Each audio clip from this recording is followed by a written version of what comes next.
Alright, hello again guys, it's Gregola Productions here and welcome back to the Style 66 cleaning. We've literally just finished in the ultrasonic cleaner and now we're going to clean them up, or give them a scrubbing down if need be.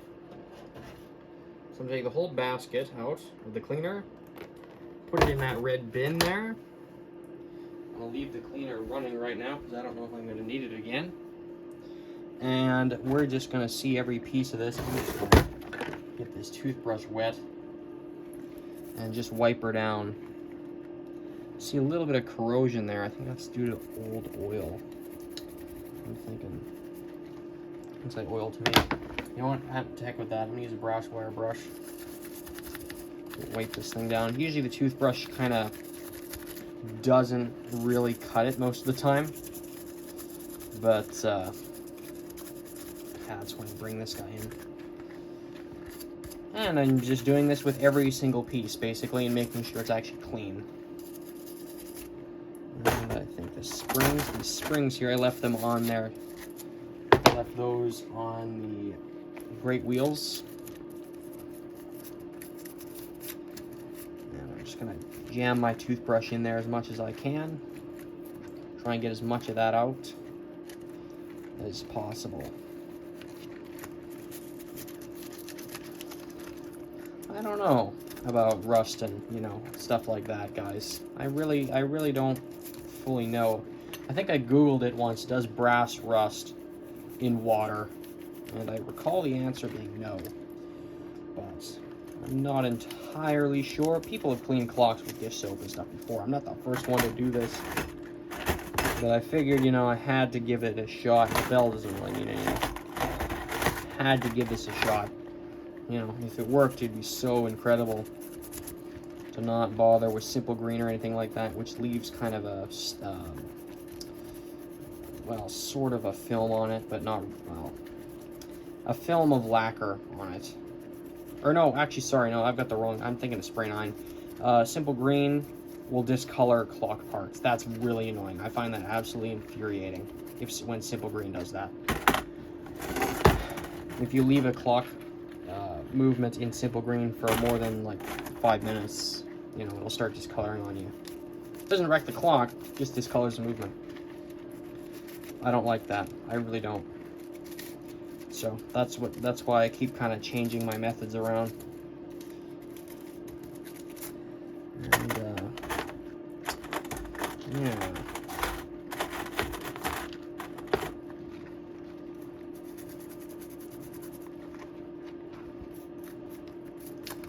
Anyway, I think we can probably dry some of this stuff off now. I don't think it really needs any more time in the ultrasonic. I'm just throwing a ton of parts in here right now and just running my hairdryer on low.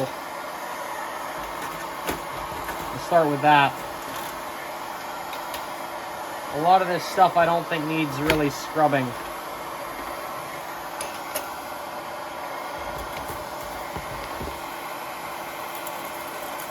There's some pieces that fell out of here, out of my ultrasonic cleaning bin. Pallet fork and that piece there. I should probably drain the ultrasonic now to make sure there's nothing left in there from this block.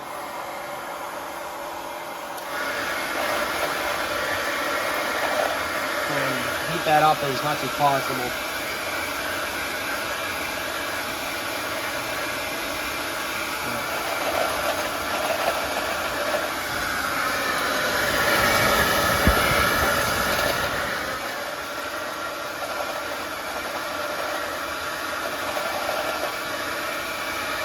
So I don't want any issues with any of these pieces. So now what I'm going to do is just, I've got a piece of paper towel behind here. I don't think you can really see it, but I'm going to dump all that on the paper towel. Stick all that there. I'm going to open the container of very small pieces. So I'm calling it a little tea bag. I'm pretty sure that's what it actually is. It's like a tea bag thing. I don't drink tea, so I've got no idea. Yeah. This guy, I'm gonna open this, and then dump all these guys in there. Being very careful not to lose any of it. And then, oh, there's a washer in my hand here. That washer, I'm not going to bother drying that off. And then it's time for these guys to get dried off. Gotta be very careful though, because you don't want to blow your paper towel with all the parts on it, because then the whole thing's gonna flip over and they're all gonna go all over the floor. And it's not a super complicated cloth, so it's not like you have some giant mess on your hands, but it's still annoying to deal with. So yeah, this procedure, it depends on just being fast and having things ready before you do it.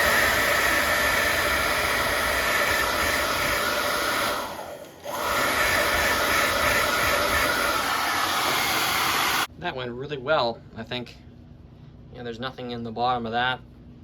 I've got a hose here, it just drains into this container here, and then when I'm done, I've got a milk jug there that I just drain into as well. Drain any, leftover soapy water. Yeah, I don't think there's anything in there. And as I said, it just all needs to, just be ready for what you're doing. I've got, I've got the basket, run the parts in the ultrasonic, pull them out, see how dirty they are, or whatever, scrub them down, scrub whatever it needs doing, or scrub whatever needs scrubbing, sorry. And then sticking stuff in this container here, blowing it off with a hairdryer, making sure it's nice and dry, and then moving things over here to the paper towel where any little excess water or whatever, not that there really should be any, can come off, if that makes any sense. I don't see any drippings on any of this stuff. There's still more cleaning to do, not this way, but with paper towel and with toothpicks. I'll show you that in a minute. Before I do that, I'm just going over every last piece of this and just seeing if there's any little bits, if it's still wet anywhere. And if it is, wipe it out. I think I just felt some water on there. So I'll grab a piece of paper towel. I don't use like 40 pieces of this, by the way, guys. I just kind of grab it and wherever it's wet, give it a wipe down. See that? That's not what we want. Mainly in springs, you really got to watch, because spring steel, that stuff will rust in water. Okay. And this wheel here, or this spring here, had some, so I'm just going through it with paper towel. Pulling anything that I can. Wow, that soapy water really took this stuff down. Actually very impressed this time around cleaning, because that soapy water, either this thing wasn't that dirty to begin with, or the soapy water did such a fantastic job, because there's barely anything on this right now. I mean, there's some, there's some debris coming off there, which is to be expected. It almost always does. Yeah. As I said, get in the coils there, get in anywhere you can, dry it out. Well, I'm gonna actually maybe dry that off with a hairdryer one more time. Stick that in the container. You give it a nice breeze with the hairdryer.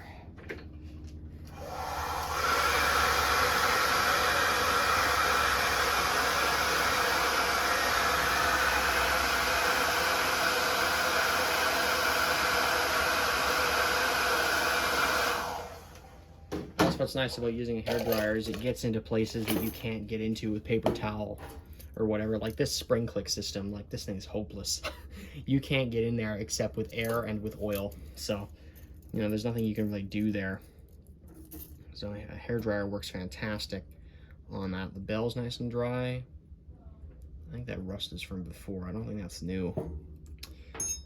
Let's see here. Is this any good? Yeah, this stuff looks fine, guys. That bit of dirt we were looking at earlier on the balance wheel, we're going to clean that off now. Just wipe it off. See that? It just came off.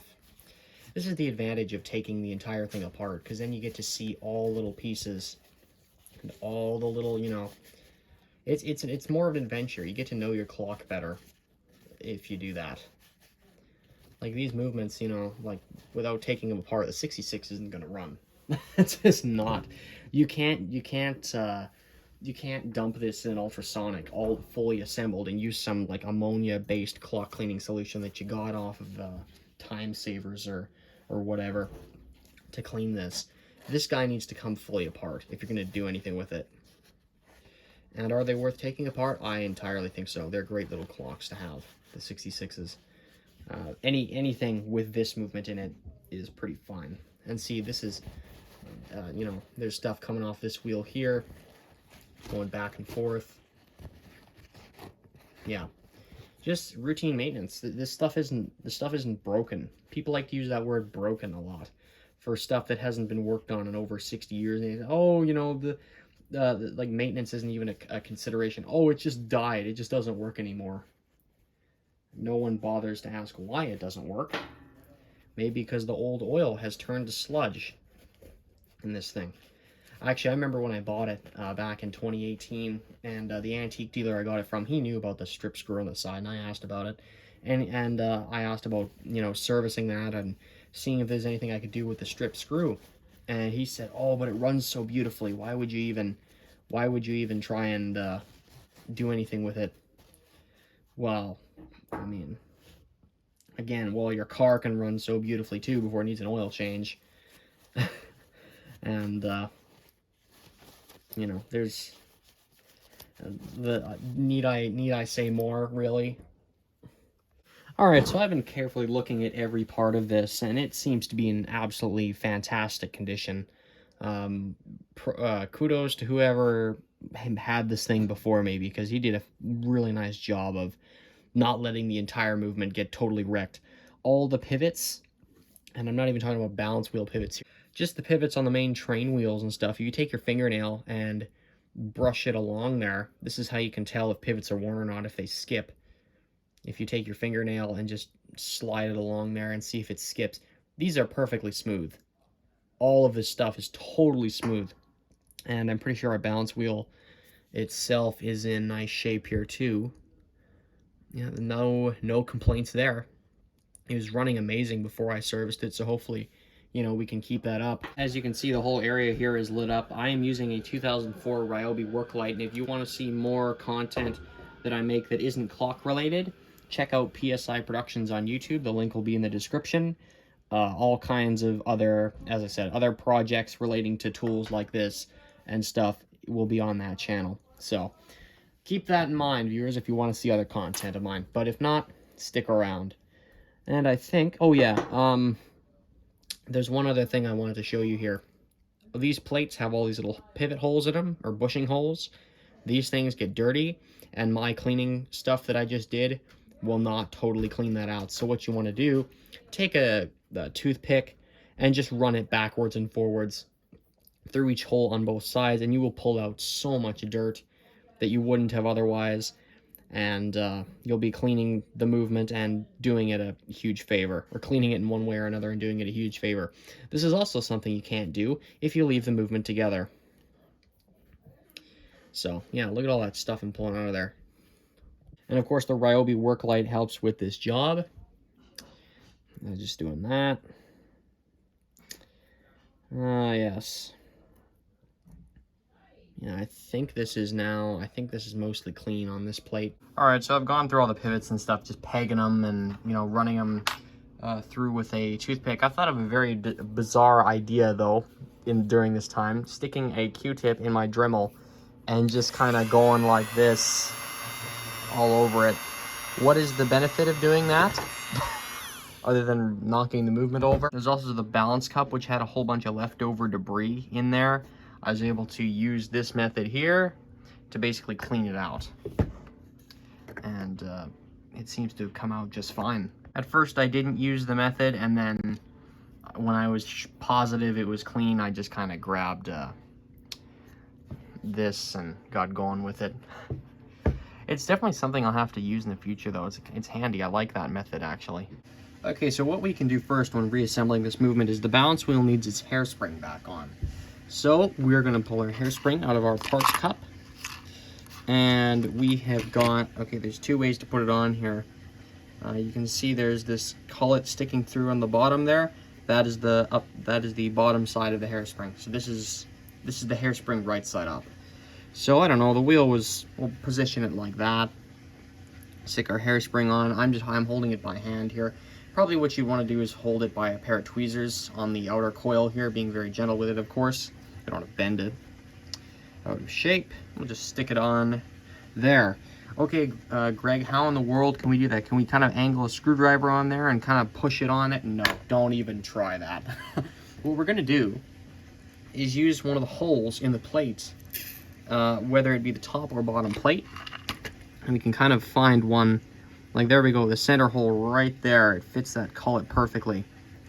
So we can just push it on using the back end of a screwdriver or something like that. And actually, I think a few of these holes might do the job. Let's see here. That one definitely will. This one too. We don't have to switch holes. I'm just seeing which ones work. Yeah, some people use like a staking set to put these back on. Obviously, you want to be like super duper careful, because if that plate goes out of the collet and goes on that spring somewhere, you're going to be bending that out of shape. You can fix a bent hairspring, but you know, if it's not bent, why in the world would you even want to do that? Check our bottom plate. I think there might be a better, well, sort of a better fitting hole. This is a little bit, I don't know. I don't feel too comfortable using that one there. That's a bit sketchy a little bit. Okay, there we go. There's a nice one. You can see, actually, it's more like what you can't see. You can't see the cullet in this hole here. You can only see the point of the balance wheel. So that's great. Use that. There's very little chance that this is going to go slipping off and then hit the actual hairspring somewhere. And I think we're almost on.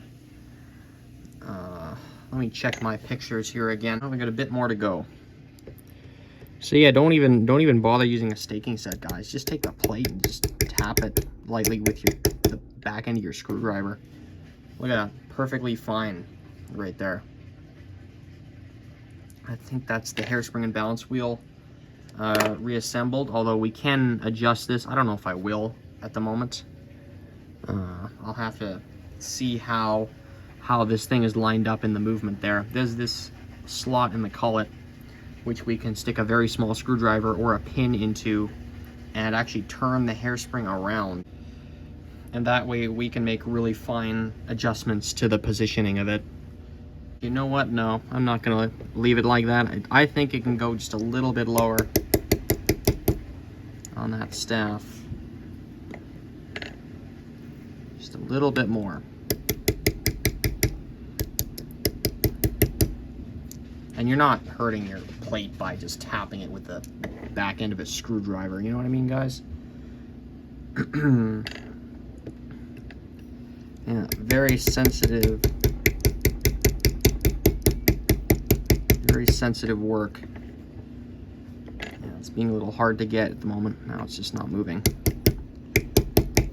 There it is. There we go. Yeah, see, if we can always move it up again. We don't have to, you know, it's not a one and done type deal. Right now I'm really gonna leave it like this. And, you know, since this part is able to come out very easily, you know, we'll adjust it as we need to as we go along here. And if you find that you've put it back together and, you know, oh shoot, I want to use the hole in the plate, but, you know, the clock's already together. I have spare 66 plates lying around. So in my case, I can always just grab another one of these and just do that real quick. So yeah, that's kind of what goes on with that. Now let's get our mainspring on here again. We're gonna put that there. But before we do that, we're gonna put our great wheel, well, alarm great wheel stuff back together. Now, this is very easy to mess up. You don't want to put this on the wrong way, because if it goes on the wrong way, then the spring is gonna actually wind outwards instead of winding inwards, and the whole clock is gonna have to come apart again. And since this thing doesn't have removable, you know, barrel bridges or spring great wheel bridges, you know, the whole thing has to come apart. So that's kind of annoying. Okay, so after looking at the video again, I can just go back and, okay, the spring, when it was on there, was looped around from the underside onto this pillar. So I'm just gonna get that on there. There's just a clip, or a notch in this arbor there. I know, my words are failing me. This just goes on like that. Oh. All right, there we go. Yep, there's just a slot in that spring, and it goes and it clicks in, and I think it just did right there. Yep. There it is, in the notch. Or the notch is in the hole in the actual spring there, and you can see the hole. That's how these things are hooked on, by the way, just in case you didn't see that.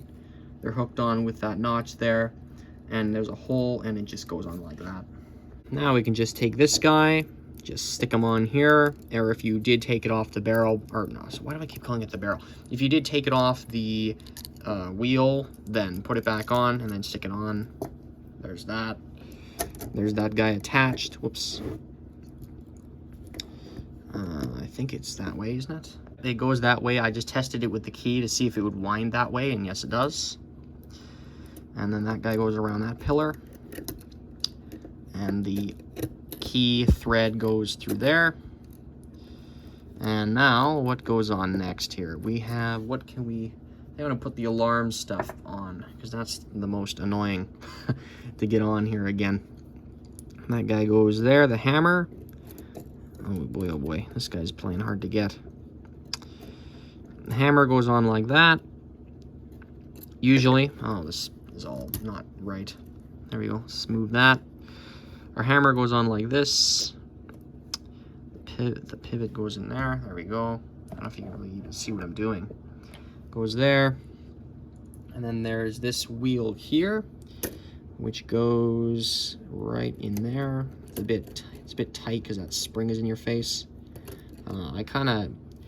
The one thing I wish they did with the 66 was make the spring barrel modular, or make the springs modular, and you could put them on after, not while you're putting this all together.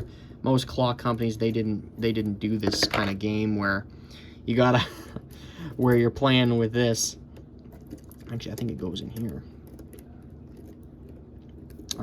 Yeah, usually only the really cheap stuff had this kind of thing, and that's not right either. What am I doing? Okay, we got that. That wheel keys in with that teeth there, or that spring keys in with the teeth on that wheel. Or this, oh, what the heck am I saying? You get the idea. Different wheels keying in with the different sets of teeth. This guy, the hammer goes in there. There's the pivot right next to the pillar there. That goes on. There we go, finally. Oh my goodness. Now for the less claustrophobic parts, this guy goes in here. Shoot. There's our center wheel. This is why I didn't want to... You can see why I wanted this wheel to come off, you know, with the cannon pinion, because that's such a nuisance to work with it and try and get it all together when, you know, you got that cannon pinion, you got this wheel flip-flopping all over the place, and it's just a gong show. Okay. I think this goes on like this, I want to say. Yeah, I think that does go there. I will be double checking this, by the way, viewers, when I'm done. There we go, there's that, and the escape wheel goes on next. Okay, there's that. In there. Almost. There it is. And then this guy, I think, yeah, our pallet fork is on like that. Remember, guys, when you're doing this, everything has to key into something else, and usually nothing is just randomly spinning around with nothing attached to it. All of these, you know, there's a second level of teeth on here, or there's a lantern pinion in here, or whatever, or there's something here that this keys into that, and then, you know, and then the escape wheel keys into that, and then yada yada yada, you get the idea. I think that's right, though. I'm pretty sure that is. Okay, so I actually have gotten this right. All these gears are lined up, and now it is time to put our plates on. So I don't know if I'm gonna, or our, well, top plate on. I don't know how much I'm gonna show of this, because this is a gong show and a half. But usually with all clocks it's like this, but you develop a skill after a while of, okay, here, these taller pivots go on first. As you can see, they're in their pivot holes, those two gears there. Yeah, anything spring barrel stuff you want to get in. This guy, oh shoot. Oh boy, oh boy. Oh, this is stuck up there somehow. Yeah, yeah, this is all falling down. Yeah, this movement is still a little bit difficult to work on on a thing like this because you got that great wheel, the end of that sticking through there. Ugh, you know what? I think it's time to grab some more wooden blocks. Yeah, having 3-4 wood blocks is definitely much easier. You can kind of make your own gaps in between and basically build your own jig for this movement. Yeah, this is the way to do it, if you ask me. This is the way I like to reassemble stuff. All right, so let's get that pivot on there, and we can also start putting our screws in. Just kind of getting them not even necessarily screwed in, but just into position.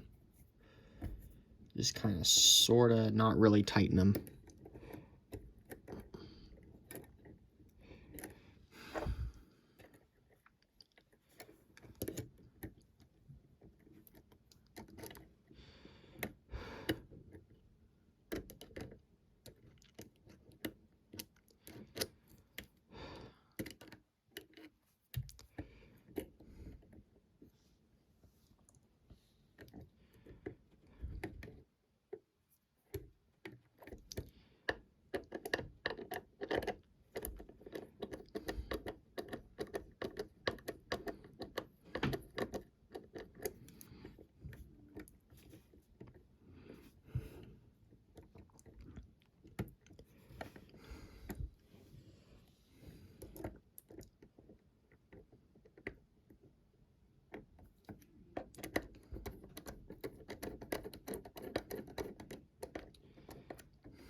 Yep.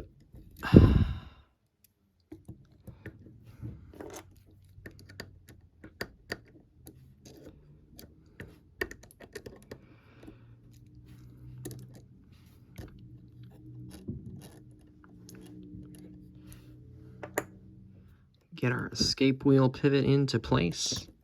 Oh, this guy's screws blocking us a little bit. Yeah, I know I haven't been talking here just because I'm trying to concentrate on what the heck I'm doing. Okay.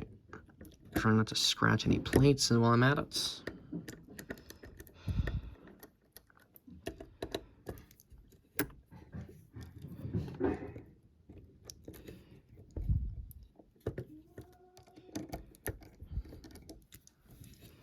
Now we can probably lift this thing up. There we go, there's that. Oh, this is falling out.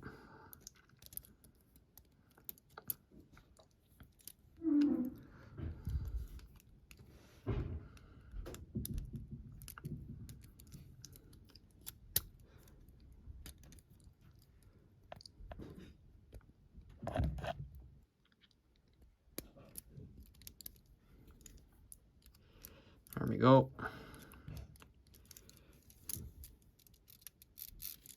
Is that everybody? Oh, no, no, it's not. That pivot is still not in there. There it is. I think that's everybody almost. Yeah. There's a lot of this kind of fumbling around with the screws here. I don't know if you can see, they're kind of, this isn't perfectly in. There's kind of a gap there. Not entirely sure what the purpose of said gap is, but these pillar, there we go, I've just closed it. It's kind of it seems like almost like an alignment type thing. Yeah, I think that's everything except for our bell here, which just needs to go on like that. I think that is all the pivots.